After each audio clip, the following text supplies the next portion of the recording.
Okay. Yeah, so we got this stream. The ID at Xbox stream starts in about 12 minutes or so, but So it made sense to me to have something that was fucking big news today, huh? all four of those tunes, So in theory, have the same. Xbox has won over the FTC.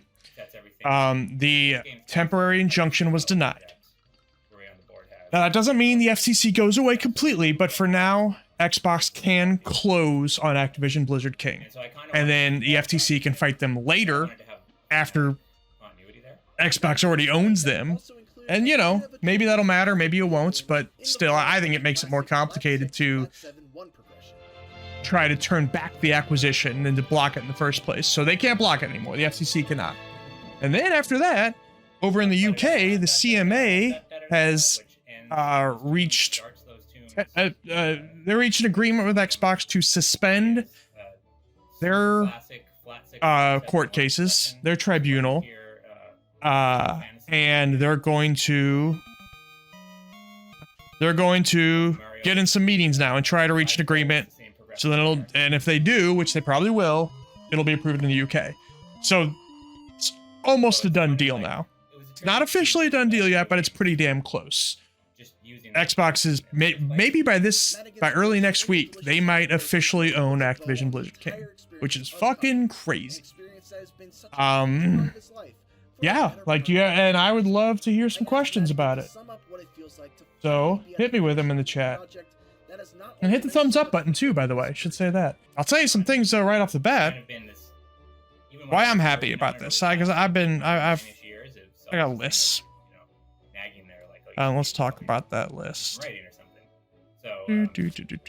Okay, why I'm all in favor. It's because people people say, oh, it's consolidation. It's not. Not really. Okay, I guess technically it is, but consolidation's not a concern in the game industry right now. You know, there are just so many new studios popping up every week. It's ex-Blizzard developers open new independent studio, ex-Call of Duty developers open new independent studio, ex-CD Projekt Red developers. There's not an issue with consolidation in gaming right now. Yes, some of our favorites are going to get bought, but then new ones will rise up. It's just a big cycle. And so, yeah, we're right now, the industry's at a big reset point, right? We're going to have to get used to that, some of our favorites being bought, and then we get new ones coming up, and that's going to be, it's a tough change for people. I get that, but that doesn't mean that consolidation's widespread throughout the industry. So that's not something I'm concerned about right now. Here's why I do think this is good. It is good for Activision-Blizzard-King employees, who are being horribly treated by Activision-Blizzard-King. It's good to get Bobby Kotick out of the goddamn industry. It's good for unionization in the industry because Xbox, part of this, they had to agree to step back and go neutral on unionization issues. It's good for Game Pass subscribers because we're going to get a lot more content. I expect maybe in like 2 weeks, they're going to dump Activision-Blizzard-King's backlog all into Game Pass. Good for Nintendo players because they're about to get Call of Duty for the first time since the Wii U. It's good for people who believe Call of Duty would be healthier if it wasn't an annual franchise because it doesn't need to be under Xbox and under Game Pass.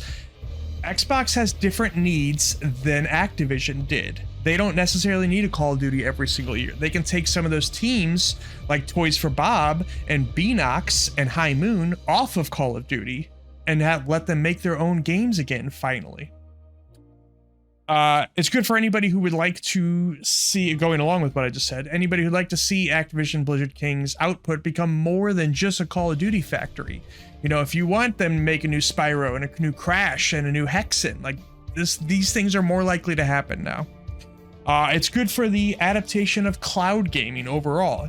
It's good for individual consumers of cloud gaming because right now there are no ABK games on the cloud at all, on any cloud service. It's good for ending those dumb exclusive content deals and multi-platform games. Like, Call of Duty would have some modes that were exclusive to PlayStation for 1 year. That shit sucks. Nobody likes that. That stuff's going to end now. It's good for anyone who wants to see Apple and Google's duopoly on app stores challenged. Because remember, a lot of this was about mobile. Most of this was about mobile. Microsoft's going to open up their own mobile store. And this allows them to do that now. They're going to have Call of Duty Mobile. They're going to have Diablo Immortal. They're going to have Candy Crush. It's good for anyone who wants to see Sony challenged more in the console space. You don't want to see Sony just run away and become the de facto king of consoles. And it's good for anybody who thinks that government agencies need to operate within the laws, because the FTC was really going fucking out. They were going rogue on this, and that's no good for anybody. So, all that is why I'm happy about this.